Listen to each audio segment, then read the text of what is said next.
नमस्कार, 12 बजे 12 रिपोर्टर में आप सभी दर्शकों का बहुत स्वागत, अभिनंदन।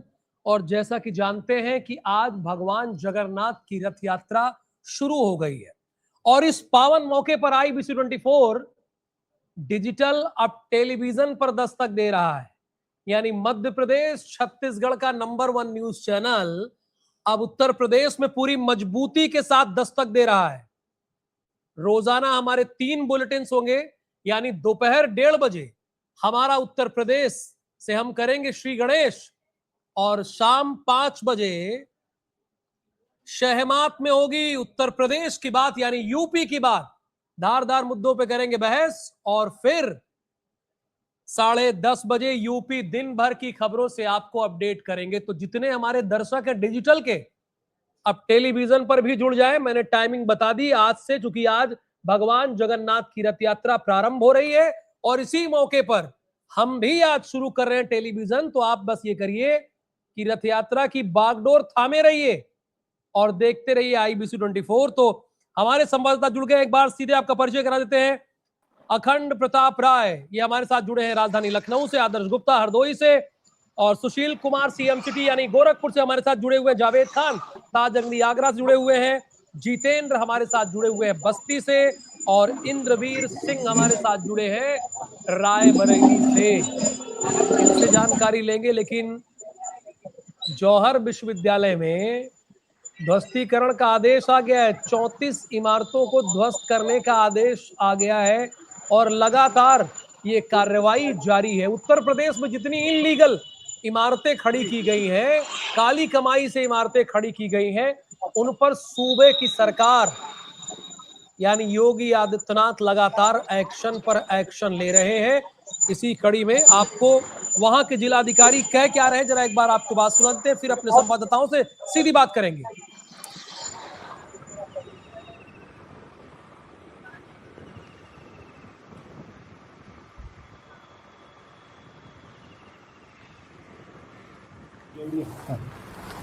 डीएम साहब, ट्रस्ट की तरफ से ये भी आपत्ति जताई गई थी कि जो आरडी के जो तहत जो है वो जौहर यूनिवर्सिटी नहीं आती है, क्या ऐसा क्या है?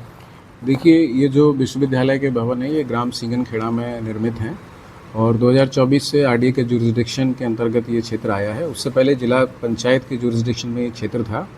तो नियमानुसार उन्हें तत्समय जब ये भवन का निर्माण हुआ था जिला पंचायत से मानचित्र स्वीकृत कराना था और इस नियम की जानकारी उनको थी, इसीलिए उन्होंने जो 2 भवन हैं उनका जो मानचित्र है वो जिला पंचायत से स्वीकृत ही कराया है। तो इस प्रकार से ये बड़ा स्पष्ट है कि उन्हें नियम की जानकारी भी थी, इसके तहत उन्होंने 2 भवनों का मानचित्र स्वीकृत भी कराया है। लेकिन शेष जो 38 भवन थे उसका तत्समय जिला पंचायत से उन्होंने स्वीकृति उसकी नहीं कराई और जब आरडीए ने इस क्षेत्र को टेक ओवर किया है तो ये कानून के अंतर्गत ये व्यवस्था है कि पूर्व में जो भी कार्रवाई की जानी थी अगर वो लंबित है तो अग्रिम कार्रवाई उसको आरडीए के द्वारा किया जाएगा। तो क्या बाकी जो 38 भवन है वो जिला पंचायत से अप्रूव नहीं थे? तो आपने सुना, अब सीधे संवाददाताओं से बात करते हैं, एक एक करके स्क्रीन पर लेकर आइए। अखंड प्रताप राय, क्योंकि खबर ये मिली है कि कई जगहों पर टेरर फंडिंग को लेकर कार्रवाई हुई है, दबिश दी गई है, इसके बारे में हमारे दर्शकों को अपडेट दीजिए। अखंड। जी राहुल, आपको बता दें कि ईडी के लखनऊ जोनल ऑफिस की तरफ से करीब 13 जगहों पर 13 से 16 जगहों पर छापेमारी की गई, जिसमें वो पश्चिम बंगाल भी शामिल है, दिल्ली भी शामिल है, हरियाणा, उत्तर प्रदेश, ऐसे तमाम जगहों पर छापेमारी की गई है। आपको बता दें कि ईडी की तरफ से जो ये PMLA तहत 2002 के तहत कहीं ना कहीं अवैध घुसपैठ को लेकर के, टेरर फंडिंग को लेकर के छापेमारी की गई है। आपको बता दें ATS की तरफ से एक FIR दर्ज कराई गई थी एक गिरोह को लेकर के, जो कहीं ना कहीं भारत में अवैध बांग्लादेशियों को, रोहिंग्यों को बसाने का काम करता था, उनके पहचान पत्र बनाने का काम करता था और उनके लिए कहीं ना कहीं लेन देन या यूं कहें कि एक तरीके से उनको एक व्यवस्था, वित्तीय व्यवस्था उपलब्ध कराने का काम करता था। आपको बता दें कि ईडी की जांच में एक जो बड़ी महत्वपूर्ण जानकारी निकल करके सामने आई है वो ये है कि इसमें कुछ चैरिटेबल ट्रस्ट है, जो संस्थाएं हैं वो भी इसमें शामिल है और कहीं ना कहीं वित्तीय लेन देन की एक बड़ी अनियमितताएं मिली है इसमें। कहीं ना कहीं म्यूल अकाउंट खुलाए गए थे, दूसरों के नाम पर अकाउंट खुलाए गए थे, जिसके तहत इन लोगों को कहीं कैश निकाल करके कुछ छोटी रकम ट्रांसफर की जाती थी, उसके तहत इन लोगों को लाभ पहुंचाया जाता। तो कहीं ना कहीं अवैध घुसपैठ को लेकर के, टेरर फंडिंग को लेकर के ईडी की एक बहुत बड़ी छापेमारी है, जो करीब 13 से 16 जगहों पर छापेमारी और एक साथ कई राज्यों में। तो अपने आप में एक बड़ी बात है ईडी की ये कार्रवाई, और जिस तरीके से कार्रवाई निकल करके सामने आई है, क्योंकि पहले भी आपने सुना होगा राहुल की लखनऊ में बहुत तेजी से ये मुद्दा उठता था कि यहाँ पर बहुत सारे अवैध बांग्लादेशी आकर के बस गए हैं, और कहीं ना कहीं जब उसकी जांच होती है तो अचानक से जहां पर बस्तियां होती हैं, जहां पर कई लोग रहते हैं, अचानक से पूरा का पूरा इलाका खाली हो जाता है। तो कहीं ना कहीं जिस तरीके से ईडी लखनऊ के जोनल ऑफिस ने ये पूरी कार्रवाई की है, इस कार्रवाई को अंजाम दिया है, अपने आप में एक बड़े अवैध घुसपैठ के नेटवर्क और टेरर फंडिंग को लेकर के अपने आप में एक बड़ी कार्रवाई। और ये कार्रवाई कहीं ना कहीं थोड़ी देर बाद इसका हो सकता है और क्लियर निकलेगा कि कहां कहां और कौन सी जगहों पर छापेमारी की गई थी, और वो कौन सा गिरोह है जो कहीं ना कहीं इन लोगों के लिए मदद करने का काम करता था, इन अवैध रोहिंग्यों को, बांग्लादेशियों को उत्तर प्रदेश में या फिर अन्य राज्यों में बसाने का काम करता था राहुल। क्योंकि न सिर्फ इनके लिए वित्तीय व्यवस्थाएं उपलब्ध कराई जाती थी, बल्कि इनको बसाने का काम किया जाता था, भारत का पहचान पत्र दिलाने का काम किया जाता था, और देश के अलग अलग कोने में इनको बसाने का काम करते थे राहुल। बहुत धन्यवाद इस पूरी जानकारी के लिए अखंड प्रताप राय। अपूर्व पाठक, अयोध्या से आज की बड़ी खबर क्या है? चाहूंगा जिस तरीके से बीते दिनों दो जो आरोपी है राम मंदिर चढ़ावा चोरी के, उनको रिमांड पर लिया गया था और कई सारे दस्तावेज खंगाले गए। जो आरोपी रमाशंकर मिश्रा, जिनको पुलिस ने कस्टडी रिमांड पर लिया था 14 घंटे का, उनके जहां पे वो किराए पे रहता था उस कमरे को सील किया गया और कई अहम दस्तावेज जो चोरी की रकम से कई सारी प्रॉपर्टी शायद खरीदी गई थी। अभी पुलिस ने इसका खुलासा नहीं किया है, लेकिन कई सारे दस्तावेज हाथ लगे हैं। लेकिन आज पुलिस उसको कोर्ट में पेश करेगी। साथ ही ये कयास लगाया जा रहा है कि जो रमाशंकर यादव और टेन्नू और उनके भतीजे मनीष यादव हैं, उनके रिमांड के लिए भी अपील करेगी। धन्यवाद अपूर्व इस पूरी जानकारी के लिए। ज्ञानेंद्र प्रताप, प्रतापगढ़ से आज की बड़ी खबर।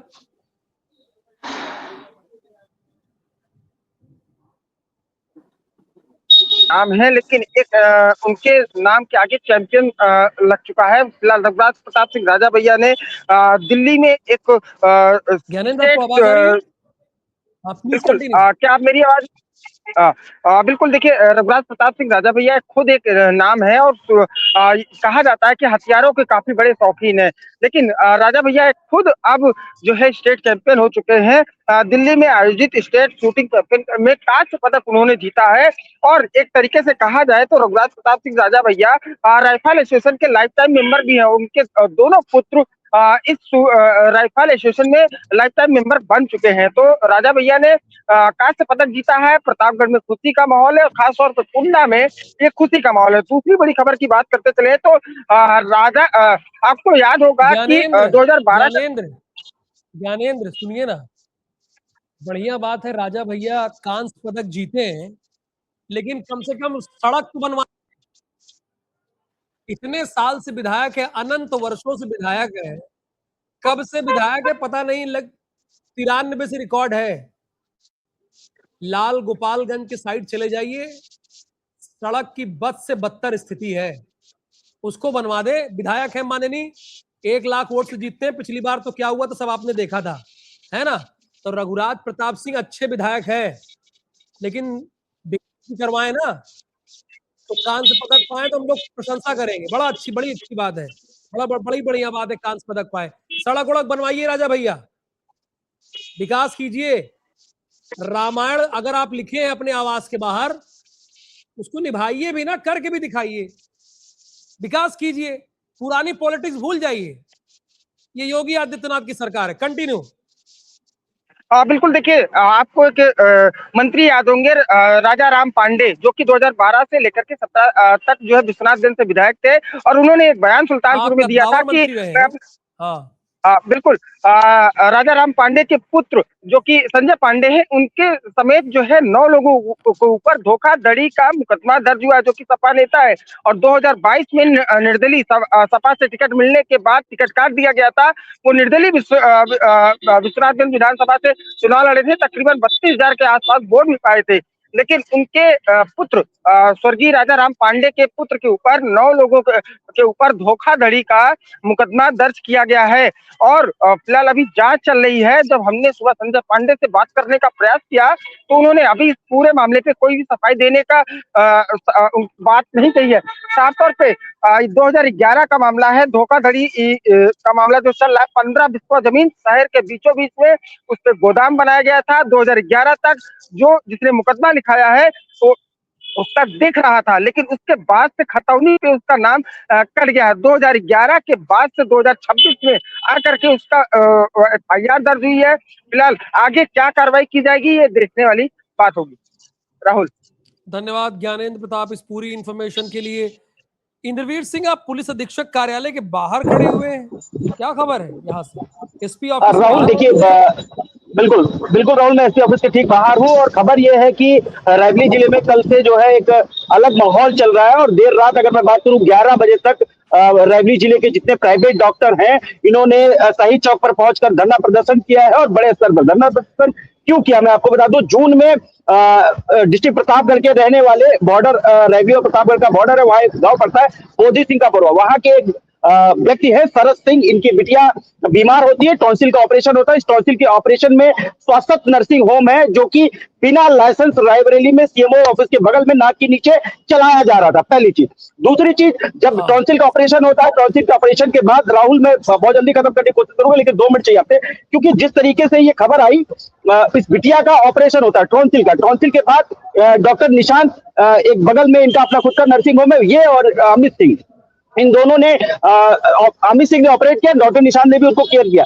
उसके बाद बिटिया को जो है टॉन्सिल के ऑपरेशन, बीच ऑपरेशन, ऐसा पीड़ित का जो शरद सिंह का बयान था वो हमारे पास बयान है, IBC में प्रमुखता से। उसके बाद बिटिया के ऑपरेशन, बीच ऑपरेशन में बिटिया को प्रॉब्लम होती है, बीच ऑपरेशन चलता हुआ बिटिया रोने लगती है, पैनिक हो जाता है माहौल और बच्चे को जो है माँ बाप के गोदी में लाकर डाल दिया जाता है। ऑपरेशन, बीच ऑपरेशन में गार्जियन जब पूछते हैं क्या हुआ था, क्यों ये सब हुआ, तो उन्होंने कोई जवाब नहीं दिया। फिलहाल ये पीड़ित का आरोप है, हम IBC 24 किसी को कंफर्म नहीं करते।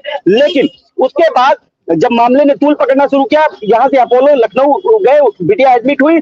10 दिनों तक बिटिया के लिए पूरे जिले में या जिले से बाहर अगर मैं कहूँ लगभग उत्तर प्रदेश में भी ये हड़कंप मचा और बिटिया के लिए दुआ मांगी जा रही थी। बिटिया वहां पर एडमिट थी। उसके बाद अचानक एक दिन खबर आती है कि शिवानी जो 10 साल की बच्ची थी, जो होनहार बच्ची थी, अपने क्लास में टॉप आती थी, वो अब इस दुनिया में नहीं रही। उसके बाद एक अलग माहौल सोशल मीडिया पे देखने को मिला। उसके बाद मामले का संज्ञान सूबे के डिप्टी सीएम, अगर बात करूं तो स्वास्थ्य मंत्री ब्रिजेश पाठक ने लिया। ब्रिजेश पाठक ने इसको लेकर के डीएम यहाँ की सभी को ब्रोका को आदेशित करते हैं, यहाँ के पुलिस अधीक्षक को आदेशित करते हैं। उसके बाद कोतवाली नगर में 5 लोगों के खिलाफ, डॉक्टर निशांत, डॉक्टर अमित सिंह और 3 लोगों के खिलाफ और अज्ञात में मुकदमा पंजीकृत होता है। उस मुकदमे के मामले में विवेचना चल रही थी। विवेचना के दौरान कल डॉक्टर अमित सिंह को पुलिस बुलाती है किसी मामले में जांच पड़ताल के लिए, लेकिन ऐसा डॉक्टर और डॉक्टर रायबरेली के डॉक्टर और अमित सिंह की पत्नी जो वो भी डॉक्टर है, उनका भी यही कहना है, बुलाया गया और अचानक से हमें जो है गिरफ्तार किया गया, मेडिकल कराया गया और जेल भेज दिया गया,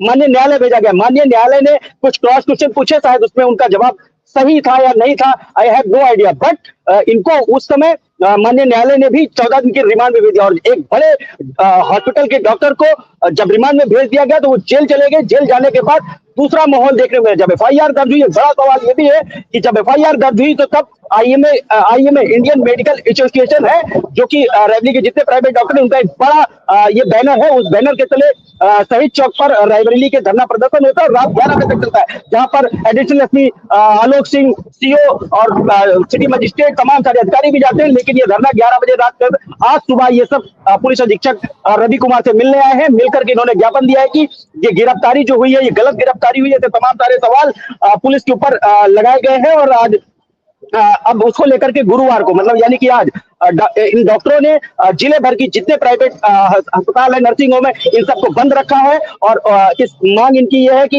ये विरोध है और डॉक्टरों में डर है, अलग माहौल है। अब आए दिन ऐसी घटनाएं अस्पतालों में होती रहती हैं और ये सारी चीजें गलत है। और लेकिन इसके बीच में डॉक्टरों का यह कहना है कि जिस तरीके से गिरफ्तारी हुई है, गिरफ्तारी गलत है, जांच की जाए, जांच में अगर आता है तो अब पुलिस का कहना है आपने अपनी जांच करी है, जांच के बाद ही हमने उनको माननीय न्यायालय में पेश किया था। माननीय न्यायालय ने उनको 14 दिन के रिमांड में जेल भेज दिया। जी राहुल, दबाव बना रहे हैं ये डॉक्टर जो है ना, ये दबाव बना रहे हैं।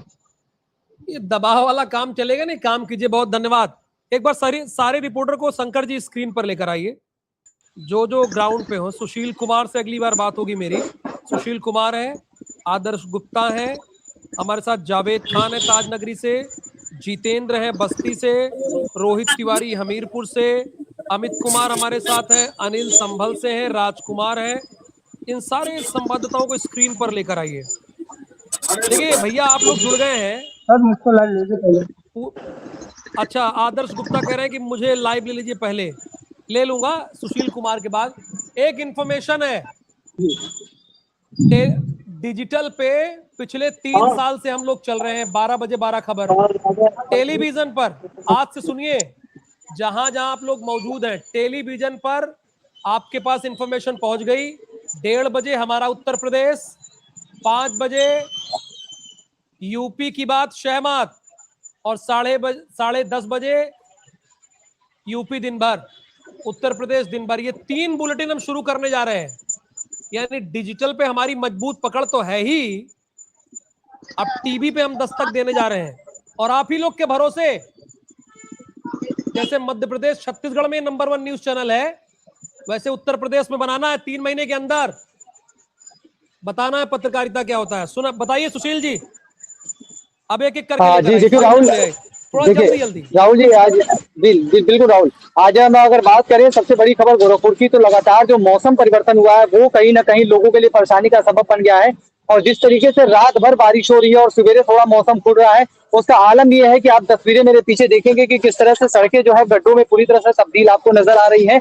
और ये आलम केवल एक जगह नहीं है, चारों तरफ आपको इसी तरीके के गड्ढे नजर आएंगे। और ये आलम ये है तब जब मुख्यमंत्री लगातार दौरे करते हैं और अधिकारियों को निर्देशित करते हैं कि कहीं भी गड्ढा ना रहे, और अगर कहीं कंस्ट्रक्शन का काम हो रहा है तो वहां पूरी तरीके से ध्यान रखा जाए और जल निकासी की व्यवस्था की जाए। लेकिन बावजूद उसके तमाम जगहों पर आप देखेंगे किसी तरीके से जो है जल भराव की स्थिति रहती है और आए दिन लोग गिर जाते हैं, आए दिन आवागमन में कहीं ना कहीं लोगों की परेशानी होती है। तो एक बड़ा सवाल है यहाँ के लोकल एडमिनिस्ट्रेशन को लेकर के, लगातार दावे करता है खासकर नगर निगम को लेकर के, और लगातार जब मुख्यमंत्री निर्देशित करते हैं उसके बाद तस्वीरें इस तरह की है। दूसरी खबर राहुल ये है कि जगन्नाथ यात्रा को लेकर गोरखपुर के जो प्रसिद्ध गीता वाटिका मंदिर है, वहां से भी तकरीबन 5:30 बजे एक भव्य शोभा यात्रा निकलेगी, जिसमें वहां के तमाम सैकड़ों हजारों की संख्या में जो श्रद्धालु हैं वो पूरी यात्रा में शामिल होंगे। और एक बड़ी शोभा यात्रा है जगन्नाथ की, जो 5:30 बजे के आसपास गोरखपुर से निकलेगी। जी राहुल, धन्यवाद सुशील कुमार इस पूरी इंफॉर्मेशन के लिए। आदर्श गुप्ता 2 मिनट में अपनी खबर कंप्लीट कीजिए, क्योंकि मैं ऑलरेडी लेट हूं, हमारे सारे संवाददाता क्यू में हैं। 2 मिनट में कंप्लीट कीजिए। देखिए राहुल, हम आपको बताना चाहेंगे, हरदोई जनपद में यूपी सरकार के ही कर्मचारी 2027 में आने वाले चुनाव का ही पलीता लगा रहे हैं। आज हमारे साथ हरदोई जनपद के कौन से गाँव के खजुरारा गांव के लेखपाल हमारे साथ में है। इनका एक घर आप देखिए, हम पहले दिखाएं, ये बन रहा है घर। इनके घर के आगे एक बिजली का पोल लगा हुआ है, ये सामने आप देख सकते हैं, ये लगा हुआ बिजली का पोल। इस पोल को लेकर बिजली विभाग में कई इन्होंने एप्लीकेशन दी, लेकिन कोई भी सुनवाई नहीं की गई है। अब इन्होंने जब मुझे बताया, IBC 24 की इन्होंने मदद की कि सर आप हमारी खबर को दिखाइए कि सरकार तक पहुंचे, और हमारे ये जो मकान बन रहा है, मकान के बीचों बीच में एक खंबा आ रहा है, उसको हटवाया जाए। हमारे साथ इसमें लेखपाल है हजवारा गाँव के, प्रेजेंट टाइम में मौजूद है। सर क्या नाम है आपका? क्या है पूरी कहानी? ये है, ये खंबा लगा हुआ है, हमने वहाँ पे एप्लीकेशन दी थी, जय साहब से मिलने भी गए, जय साहब से 4-5 बार मिलने गए, लेकिन जय साहब इस बार भी नहीं मिले। और उन्होंने जो अपने आदमी पाल रखे हैं उन्हीं से मिला देते थे। तो काम भी हमारा, जब हमने एप्लीकेशन दी तो एप्लीकेशन की जांच करने आए, उसके बाद कोई ना एस्टीमेट बनाया, ना हमको अवगत कराया गया कि क्या कार्रवाई होगी इसमें। सर अपने घर कहाँ आपने दी है? एप्लीकेशन हमने जन सुनवाई के स्तर पे दी थी, उसके बाद वो जांच भी करने आए, फोटो खींच लिया हमारे साथ में खड़े होकर, खींच ली। हमने जब पूछा कि क्या कार्रवाई की गई तो कुछ उन्होंने बताया नहीं। तो ये बिजली विभाग की एक लापरवाही दिखाई दे रही है सामने, जबकि सरकारी कर्मचारी मौजूदा ये भी हैं, सरकारी कर्मचारी वो भी हैं। जब सरकारी कर्मचारी की बात नहीं सुन रहा, तो हम पब्लिक की क्या बकवास सुनते होंगे? ये यहाँ पर राहुल देखने वाली बात है।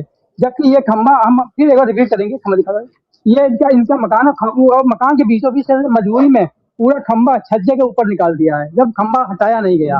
और हमारे साथ लेखपाल जी हैं जिन्होंने पूरी जानकारी दी है कि इस खंबा हटाने को लेकर, लेकिन अभी तक वो खंबा हटाया नहीं गया है और ना कोई अधिकारी सुनवाई कर रहे हैं इनकी। जी बहुत ऐसा धन्यवाद है इस कि पूरी जानकारी के लिए आदर्श गुप्ता। जावेद खान को लेकर आइए, जीते आप बात करते रहिए। आदर्श आप कंटिन्यू बात कीजिए उनसे, आप बात करते रहिए। जितेंद्र को लेकर आइए हमारे साथ, जावेद को लेकर आइए और रोहित तिवारी को लेकर आइए। इन तीनों को स्क्रीन पर लेकर आइए। जावेद, ताजनगरी आगरा से क्या खबर है आज की?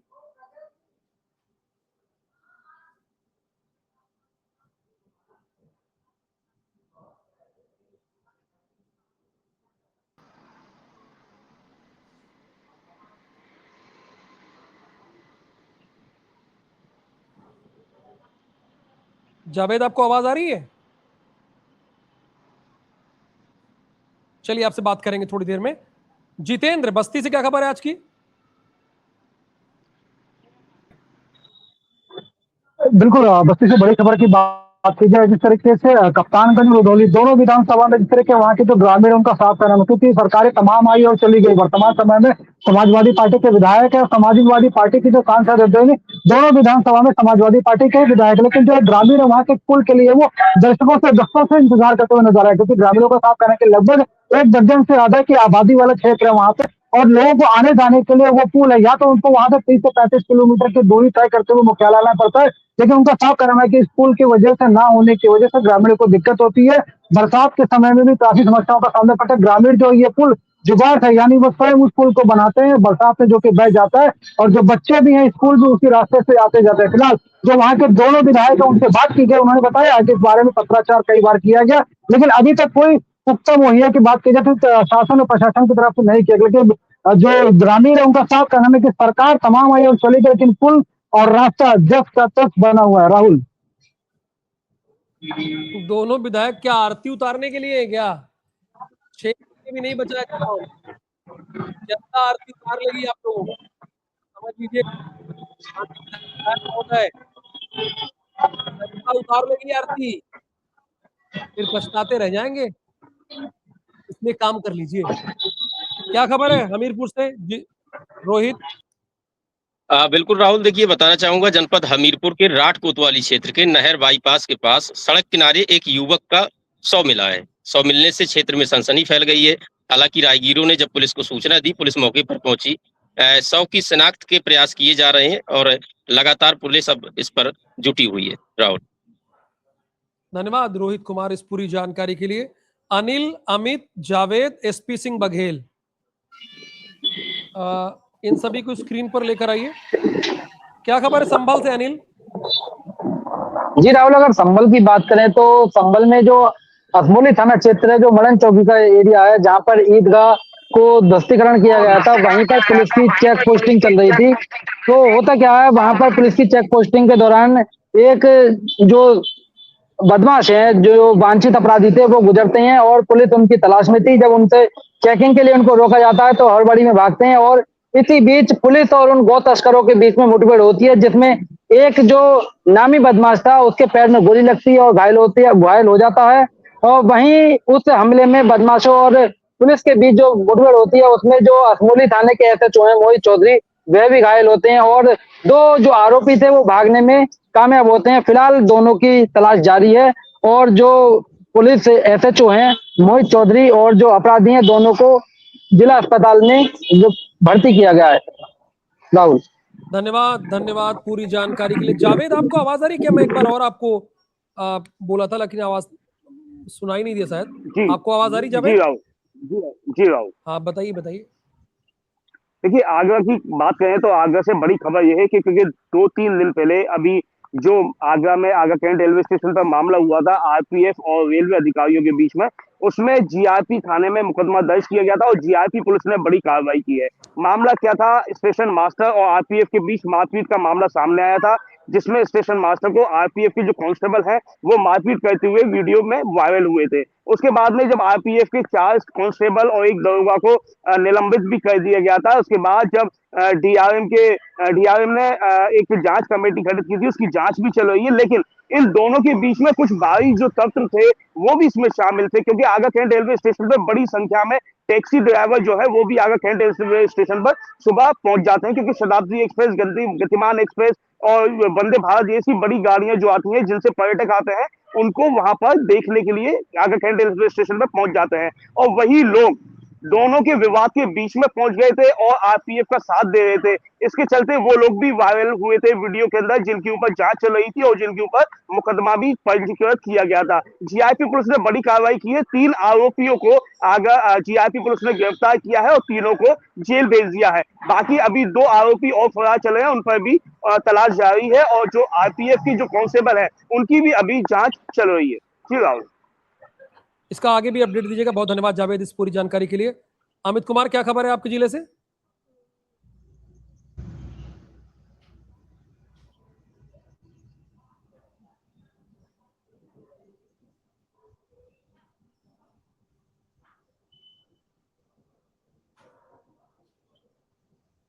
अमित, आपको अनम्यूट तो करना पड़ेगा। उत्तर प्रदेश तब आपको सुनेगा जब, हाँ अब बोलिए, आप इतना बोल गए, उत्तर प्रदेश सुन ही नहीं पाया। जी, आपको बता दें कि बलिया के रेवती थाना क्षेत्र में एक दलित की मौत के बाद पूरा माहौल राजनीतिक गर्मा गया है, जिसकी वजह से वहां पे कांग्रेस ने कैंडल मार्च निकाला है। कैंडल मार्च निकालकर कहा है कि जो दरोगा, जो सिपाही ने इसकी हत्या की है पीट पीट के, उन सबको जब तक गिरफ्तारी नहीं होगी तब तक हम आंदोलन करेंगे। तमाम तरह की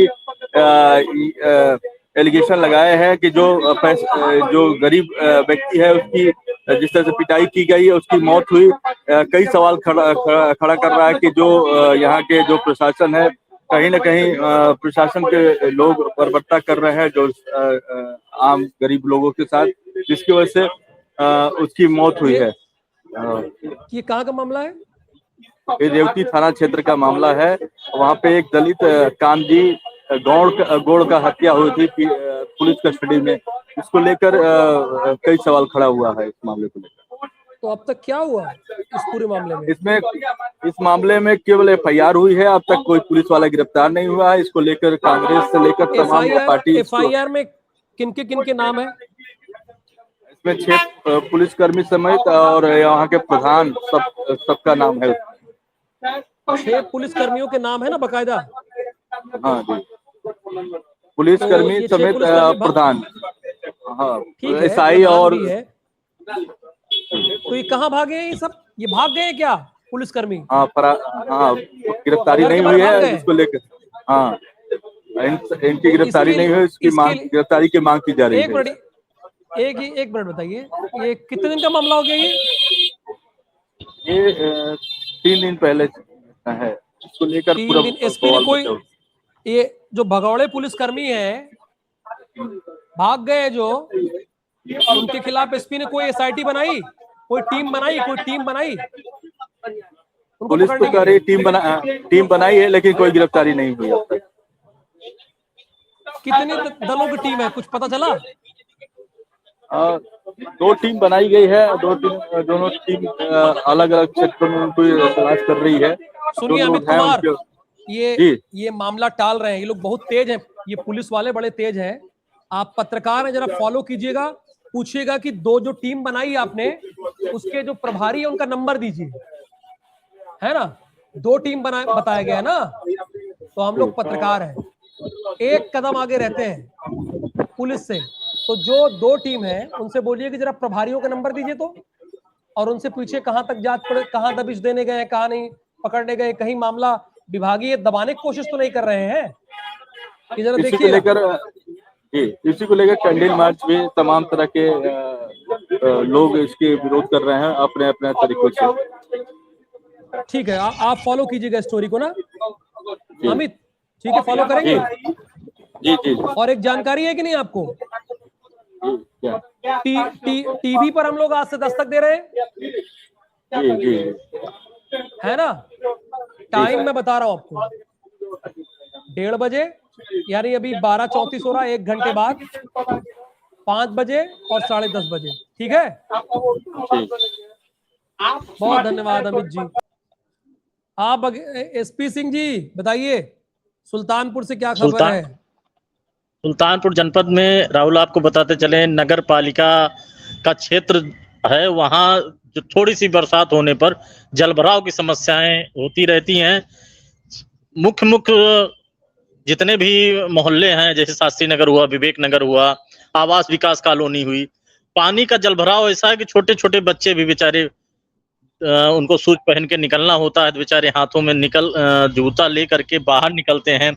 आलम यह है कि नाली की चोकिंग है। वहीं ईओ से अगर बात किया जाता है तो कह रहे हैं हमारा सफाई कर्मचारी लगे हुए हैं, हर जगह सफाई हो रही है, लेकिन ग्राउंड रिपोर्टिंग पे ये रहता है कि अगर थोड़ी सी भी बरसात हो जाती है तो नालियां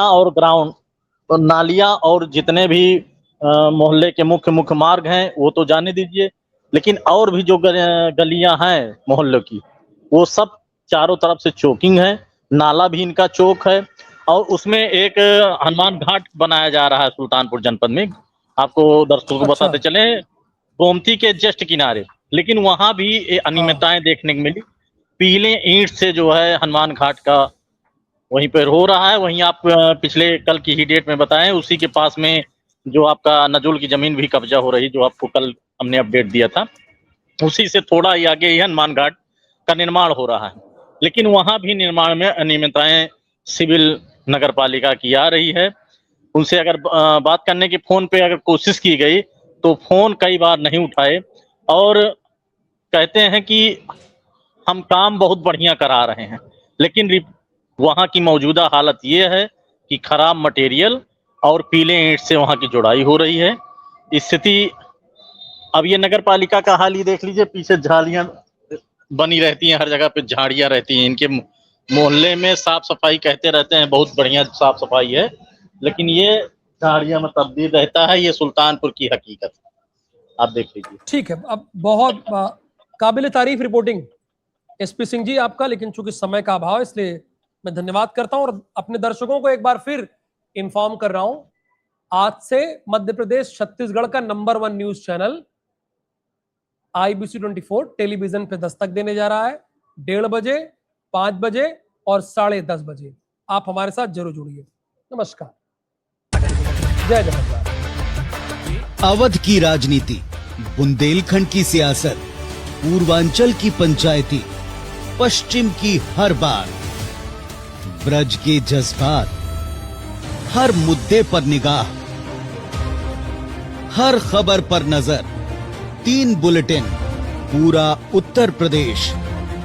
IBC 24 अब सबसे बड़े राज्य उत्तर प्रदेश में,